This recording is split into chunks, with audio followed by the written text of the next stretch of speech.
Welcome back to the Fit Family Podcast. Welcome, Dan. Hello.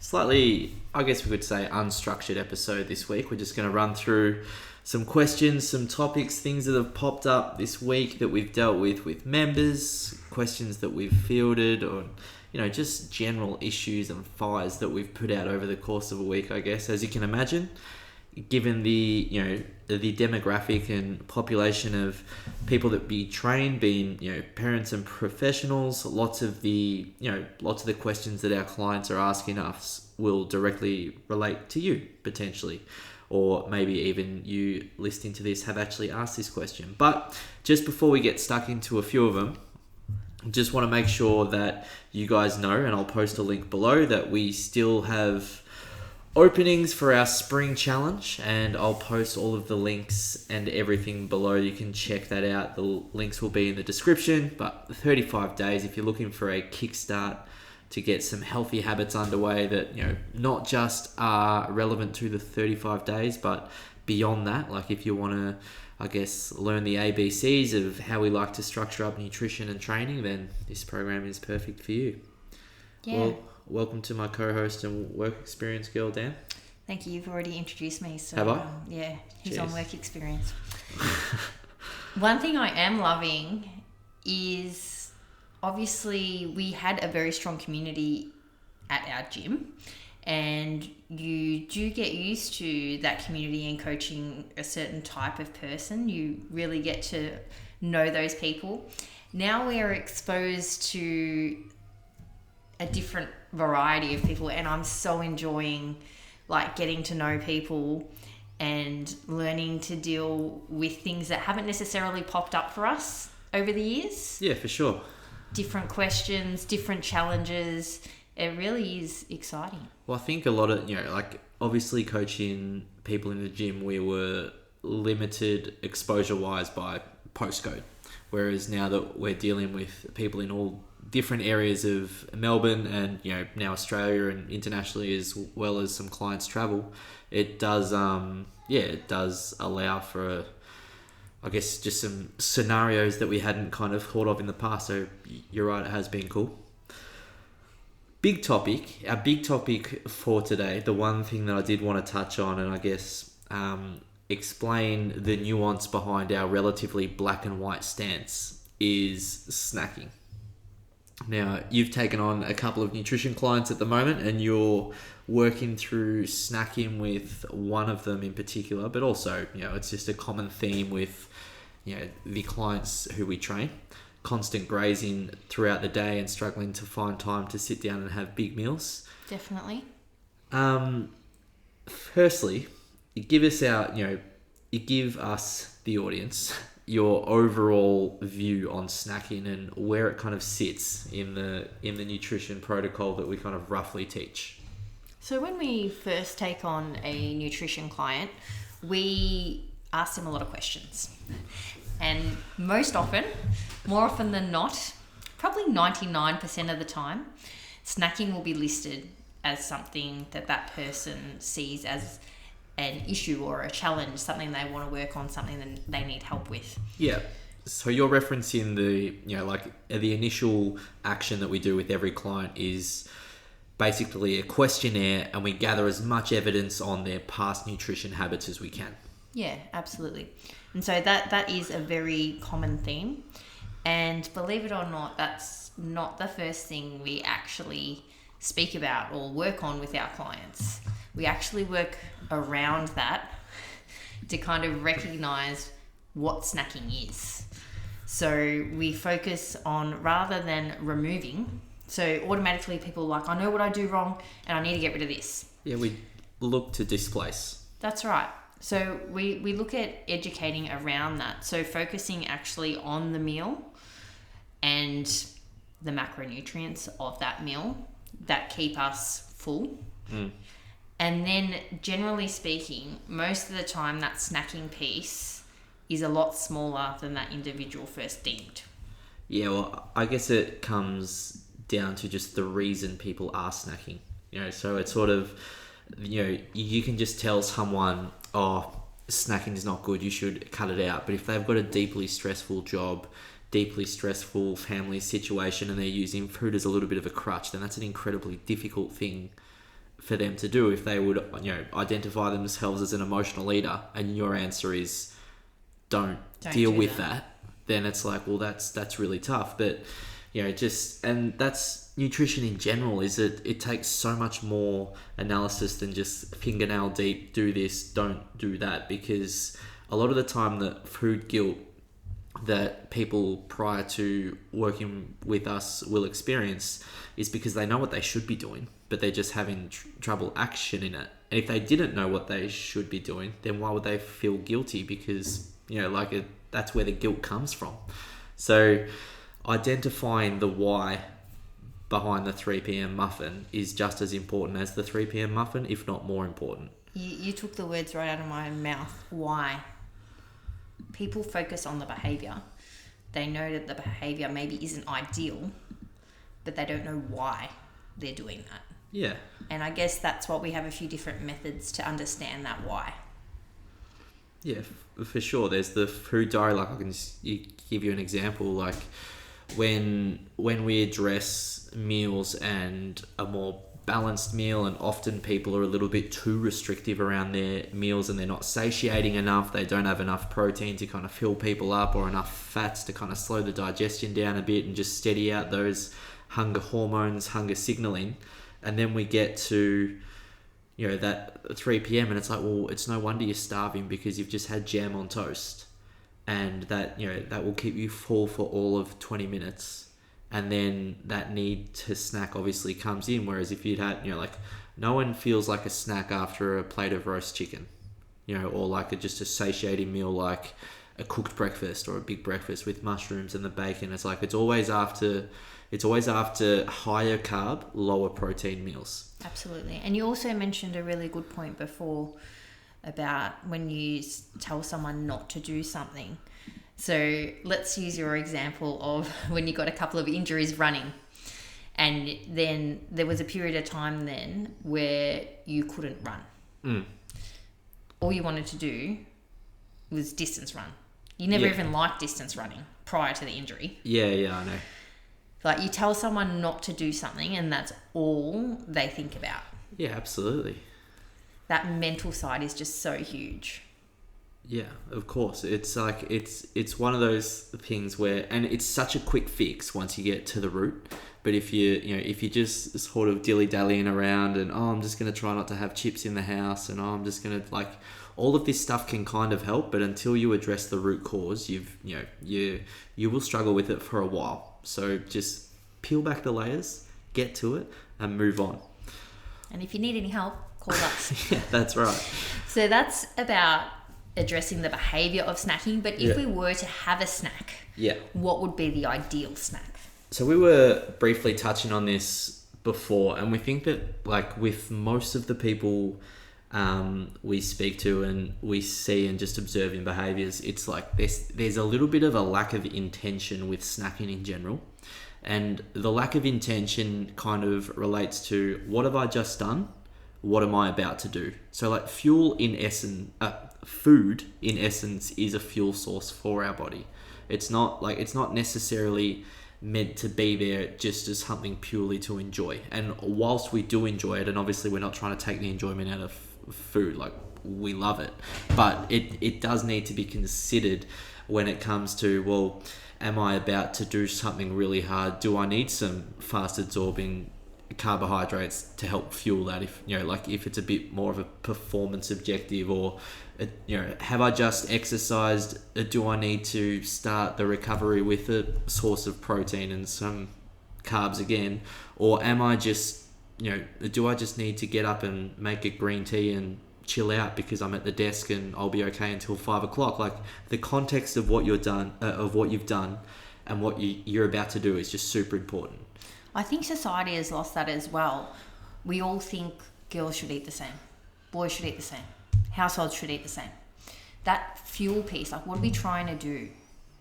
What is your body composition? What are you fueling? What is your activity? What are your goals? These are all relevant to how you should be eating. Yeah, so sometimes when we have medical condition. So let's just say someone who's a type 1 diabetic, well, the decision's made for them. And obviously they have to put a great deal of care into their intake. But whilst, like us as people who aren't the diabetic or have underlying health concerns that we know of, touch wood, but it's, you still need to give some level of thought to, your overall health goals, the outcomes. Am I just living my life, maintaining my current activity and weight? Then I would give a little bit less thought as to if it was something much more specific, a specific outcome that I'm trying to achieve.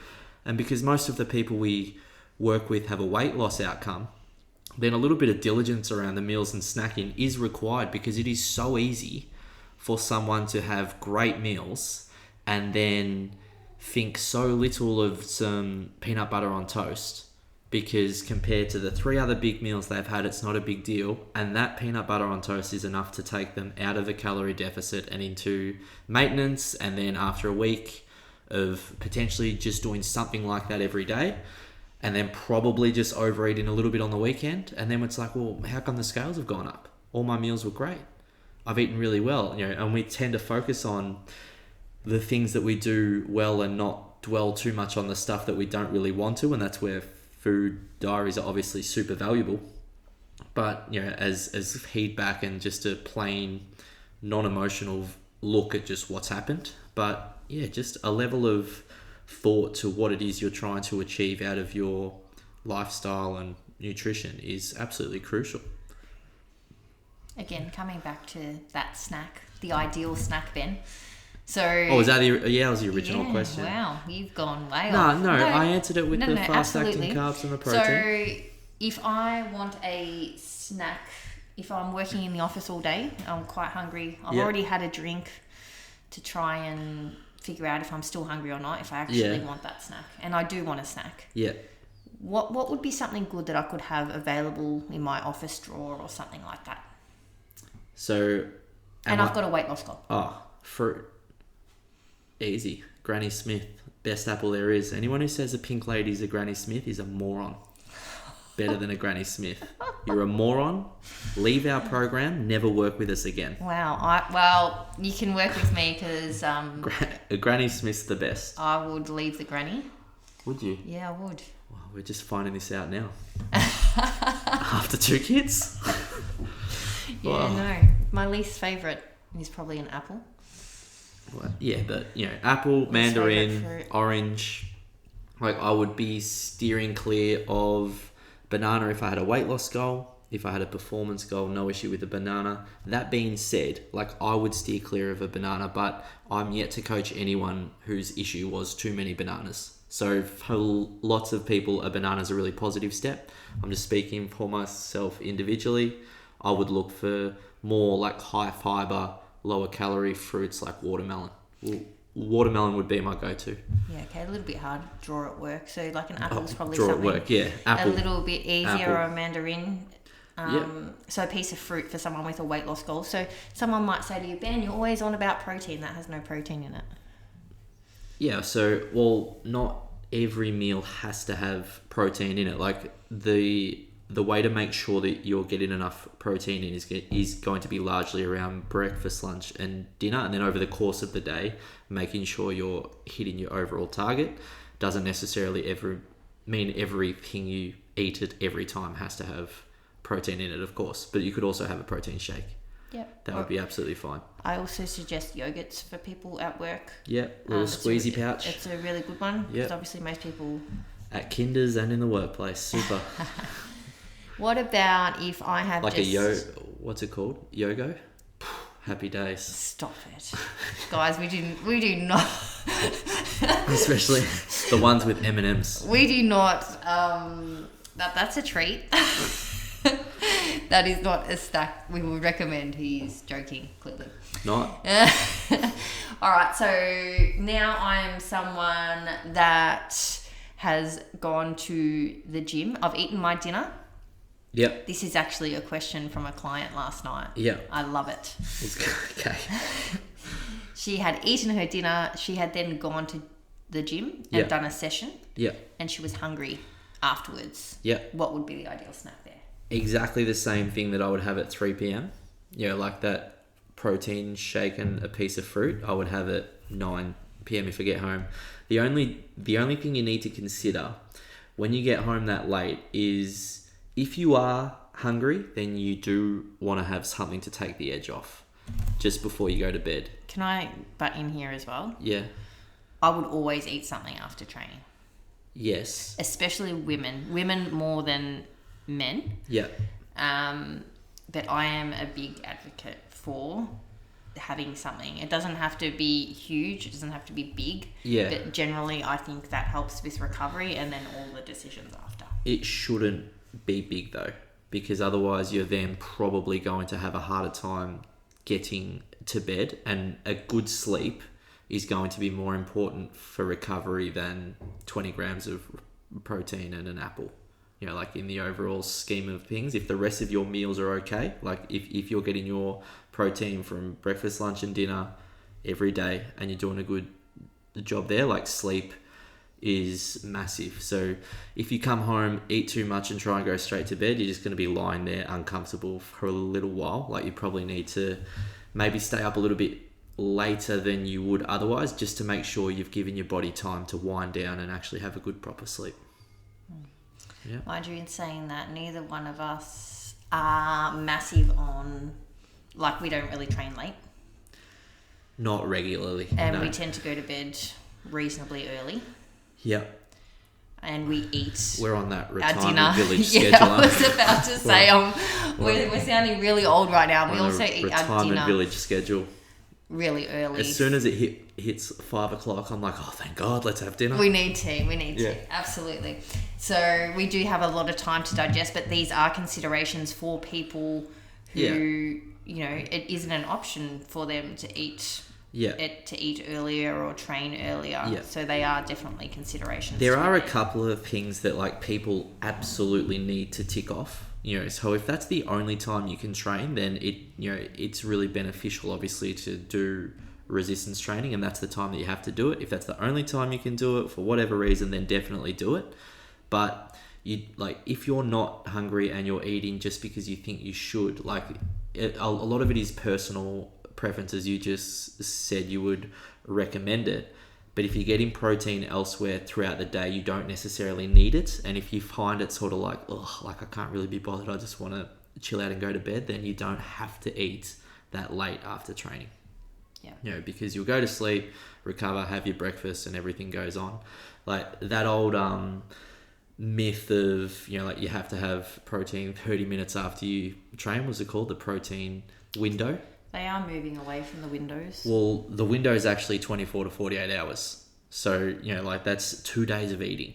So as long as you're consistent with protein, like if you train 3 times a week and let's say you've, train every second day, then you've kind of spaced that out over 6 days anyway. Like you're kind of always in that, and I'm doing like air quotes, which is great for a podcast, but like protein window zone. Don't overthink it, guys. I always speak to people every single day. Yeah, just keep it simple. Big picture. How do you feel? That's going to give you more of a guide than what anyone says to you. Yeah. There is research constantly coming out. Like years ago, the window was so important. Within that hour period. Yep. Now research suggests that timing's probably... like I said before, eating after is probably more important for women than men. Well, the timing in particular now relates more to carbohydrate intake. Like your muscles will more readily absorb muscle glycogen straight after exercise as opposed to other times in the day. So it's the carb window, not the protein window. Yeah, but again, where are we at in life? Are we athletes looking to perform at the Olympics? Or speak for yourself. No, I'm saying... I just saw breakdancing as an option. I've been training. Does that really matter? No, of course not. It's like, if you're having Cheerios for breakfast, I probably wouldn't worry about a protein shake after dinner. Absolutely. No offense to anyone who eats Cheerios. But also a little bit of offense. Yeah. Grow up. You just suggested a what? What did I say? Yogo, was it? Yogo, yeah. With M&Ms? Yogos are better than Cheerios. All right, so snacking, as always, entirely individual, but certainly something that needs to be monitored and just a little bit more intentional to your overall goal. That would just be the way we would kind of wrap a bow on that. That's the longest answer ever. Enjoy 15-minute discussion on snacking. Next question. MyFitnessPal will give you a rough daily caloric intake based on the questions that you answer and the rate of results and everything. But if you sync it with a smartwatch or your phone, it will also give you an estimate for exercise calories based on a workout that you input. So if you go to the gym and tell MyFitnessPal what you did, it'll say, congratulations, Danny, you burnt 360 calories, and it will add that to your overall intake. Should I eat those calories, Danny? How do we feel about this, Ben? I just asked you. No.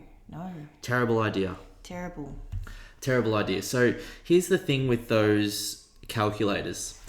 They do not know enough about you to give you specifics. Like, calorie counting is a decent educational tool. Yeah, absolutely. So like, if you want to know what's on your plate, if you want to know, like roughly your maintenance calories, and you're interested in the numbers and the X's and the O's, it's a reasonable educational tool. In my experience, it's been massive. Like, I've really enjoyed just going into that kind of detail on my intake.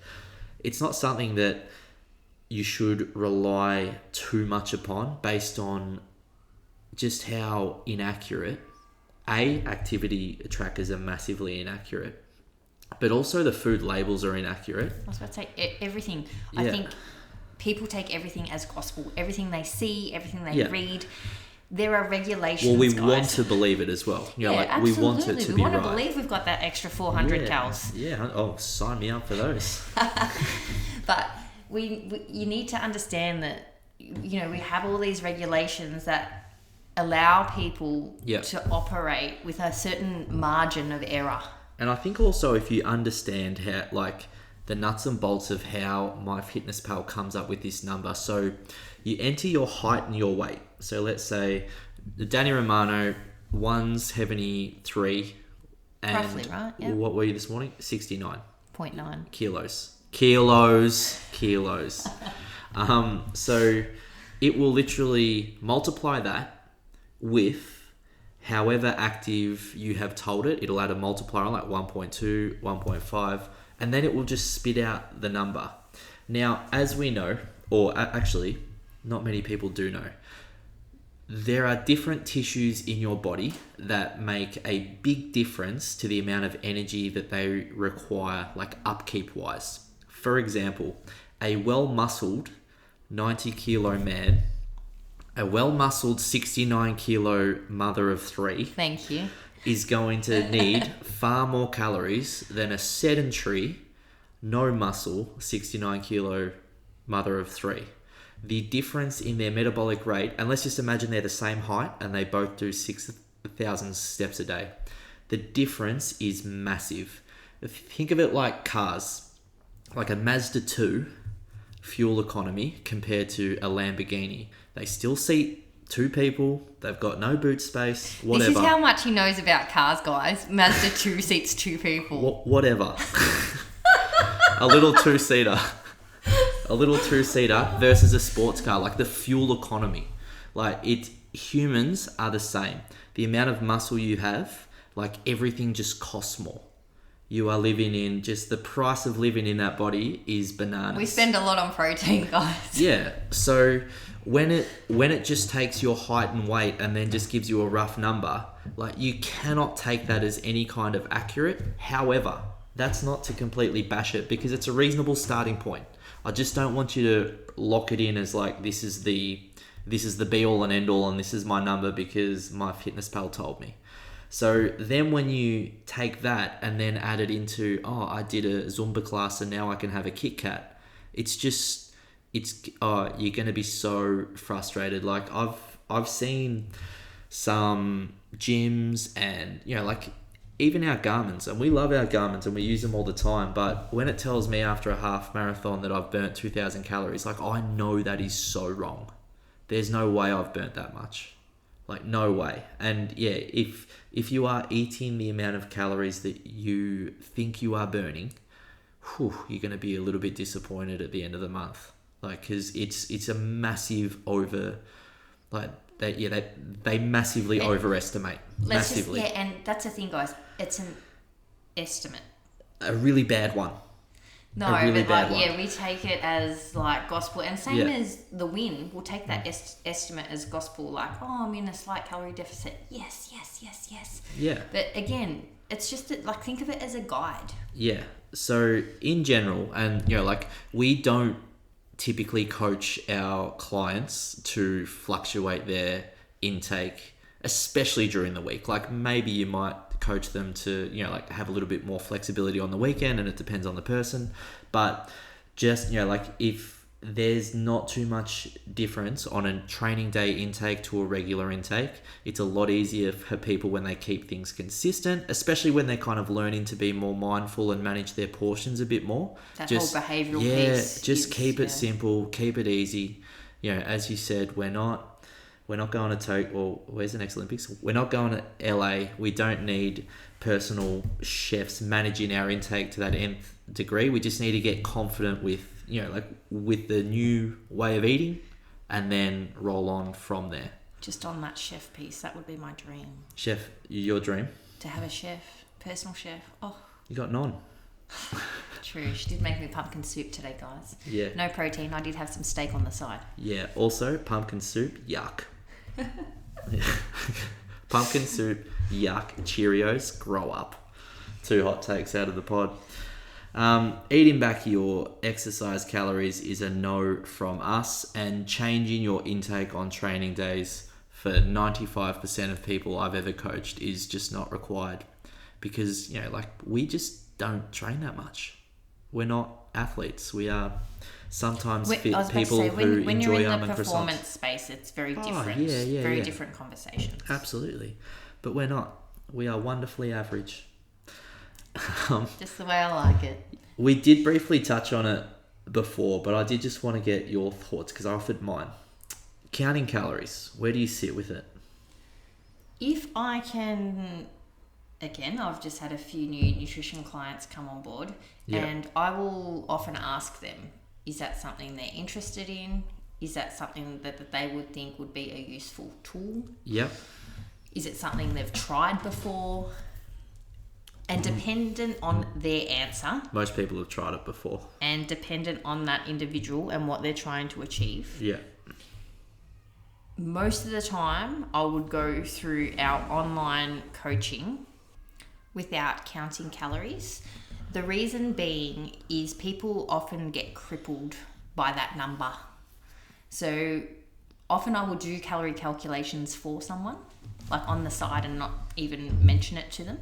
Yeah. Especially people who have been counting calories and have a number that they've been working to. I'll kind of have a look at that. 1,200 is like the global number for ladies women trying to lose weight. And I'm like, that's what Mia eats. Yeah, starving. I would be, oh my goodness, I would be so cranky. If you think you're eating 1,200, I would challenge you. Like, it's just not. And anyway, I've completely sidetracked the discussion, but if you eat 1,200, please eat more. This was about... Back to Danny. Yeah, Back to Danny. thank you. Yeah. Thank you. So, understanding the value of food is what is most important. Yeah. And we can do that via educating through other methods. Because, as I said, what we don't want to do is be crippled by calorie counting. We got a little intruder. He's just come to get some yogurt. But guys, I think it is important to recognize as well is that we, as part of our coaching, the term I like to use as well is like calorie aware. Is like there is absolutely no mistake in the fact that you do need to be calorically aware of your intake. And we have means of controlling that, like we use our hands, hand portions is probably our go-to method, but in regards to entering on an app, weighing everything, scaling everything, focusing on the numbers, off goes the 3-year-old elephant, it's just a level of perfectionism that we don't think is sustainable, helpful. It's quite negative. It's hard to it's hard to be progressive unless your goal is really progressive. So, like if you have a performance goal, eating calorically is quite good. It does direct your focus, especially if you struggle to eat enough, which will be a surprise for a lot of people, but there are definitely people who struggle to eat that much. So it really does depend on the person. There's no way around the fact that you do need to be calorically mindful, but you certainly don't need to download apps, weigh your food, and get everything down to the absolute number. It's just not sustainable, and it's just something else to worry about, which is really difficult. Anyway, guys, that's it for this week. If you do have any questions, feel free to send in anytime. Danny's just gone off to give Harry a little bit more yogurt. As I said, our 35-day spring challenge, we've got the details in the description below. But as always, reach out anytime. Chat soon.